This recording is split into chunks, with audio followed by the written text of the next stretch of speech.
As we think about busyness, I hope we see the importance of getting this right. Think about a medical diagnosis. I heard the story recently of a young woman who had cancer and it went into remission.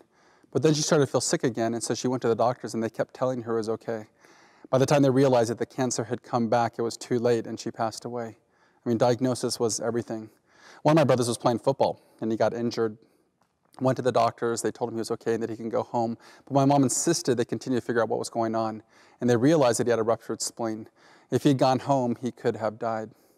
I think when we think about this idea of busyness, understand the importance of getting a right diagnosis. We want to know, are we being busy with the right things? And in our busyness, do we have the peace that God calls of us? I think our story of Mary and Martha illustrates this well. Remember, this is what Jesus said to Martha. Martha, Martha, you are anxious and troubled about many things, but one thing is necessary. Mary has chosen the good portion, which will not be taken away from her. So he's saying Mary has done a good thing. She's gotten the good portion. It's a life of worship. It's sitting at the feet of Jesus. But Martha, what she's doing will be taken away from her. And what we see here is the difference between a life of worship and a life wasted. And it has to do with how we're busy. Are we busy with the right things? I think we need to think about some of the dangers of being busy. Busyness can lead to other sins. Think about how busyness can lead to stress or being grumpy. Busyness can rob us of our joy. I think most of us know in those busy weeks how hard it is to have a smile on our face. Busyness can mean that we're investing in the wrong things. Imagine living a whole life of being busy and yet not really accomplishing much for the Lord. We want to see that busyness isn't a small issue, but can really affect many areas of our lives. What then are we hoping for? Well, rather than being sinfully busy, we want to be faithful stewards. Stewardship is the idea of using everything that God has entrusted to us for His glory. It's the idea that we use our time and our resources and energies to bring Him honor. It's that we're loving our family well and that we're serving in the church. It means that everything we have is His, and so we're using it in a way that brings Him the most glory. 2 Corinthians chapter 5, verses 9 and 10 says this.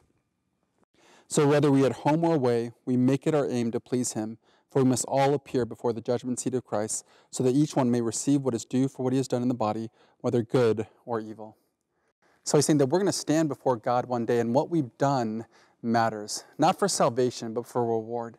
And so we want to make sure that we're busy with the right things. Bringing these ideas together then, we could say that being sinfully busy is being busy with the wrong things or the right things for the wrong reasons, and that's a life wasted. But faithful stewardship, being busy with the right things for the right reasons, is a life of worship. With that in mind, let's take a closer look at our lives. Now, before you look at questions to evaluate if you're busy in the right way, maybe do 3 things this week. 1 is write down all the things that you're doing. 2, write down why you're doing them. And 3, write down the things that you should be doing. And then as you think about the list, evaluate your life according to these next 5 questions. The first question is this: is my busyness rooted in sin? I think work would be an obvious example. I could be busy at work because I find my identity in work, or I'm trying to achieve financial security. But think about someone else who's a people pleaser. Maybe I'm serving in the ways that I'm meant to, but I'm busy. And someone asks me, can you serve in another ministry? And just because I don't want to say no, I say yes. And I make myself more busy. The sin of people pleasing has caused me to be busy in the wrong way. You have to figure out, is this busyness an exercise in humility or an exercise in pride? Is it a desire to achieve more in the eyes of the world, or am I busy with the things that would honor God? Number 2, is my busyness leading to other sin? I mean, are you getting stressed? Is it leading to grumpiness with the kids? Are you neglecting your family because of work? Are you over busy because you're achieving your kids' success? Is your busyness leading to other sin? Now, this is difficult because we can be busy in a good way and it still leads to sin. You can have a young mother who's getting no sleep and so she snaps at her husband. That's not a good thing.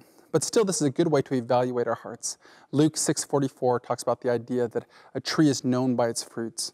And so you can look at your life and ask yourself, is the busyness in my life leading to sin? Number 3, is my busyness hindering my walk with God, my love of my family, or my service in the church? It's been famously said, if you're too busy to pray, then you're too busy. We need to evaluate our lives, and are we getting done the things that are most important? Now, we'll look at this in section 4, but we really want to ask ourselves, are we getting done what God would have us do? I know for myself, and in the early years of our church plant, I was really busy, but not always with the right things. I was trying to get more and more done, but I don't think I was loving my wife as I should. And so it meant that I was busy, even with kind of good things, and that they were ministry, but I wasn't keeping to the most important things. I wasn't loving my wife as I should. So we want to make sure that we're busy with the right things. Am I loving my wife? Am I serving in the church? Am I busy with the good things? Number 4, is my busyness a means of worshiping Christ or worshiping my idols? For instance, imagine a young couple adopts a special needs child. They're going to be busy, but it's a good busy, a busy that honors God. Think about work. Work is a tough one. It can be good or it can be a bad busy. I can be busy for the wrong reasons. I can be busy because I'm trying to get promotions. I'm trying to achieve certain things so people think well of me. I'm trying to achieve financial security so I can have certain things and certain pleasures. On the other hand, I can be busy for the right reasons. I can be busy because I'm working hard as if I'm working for the Lord. I can be busy because I'm using it as an opportunity to invest in people and to love people and to share my faith. I can be busy because I'm trying to earn money to keep missionaries on the field. In that sense, work is a good thing, and it's a good kind of busy. But we want to make sure that we're busy because we're worshiping Christ and not busy because we're worshiping our idols. Lastly, number 5, is my busyness part of my stewardship or is it a means of achieving worldly success? My success, my children's success, my ministry success. For instance, a lot of us, I think, are really busy because we're hoping to achieve much in our children's lives according to the world's idea of success.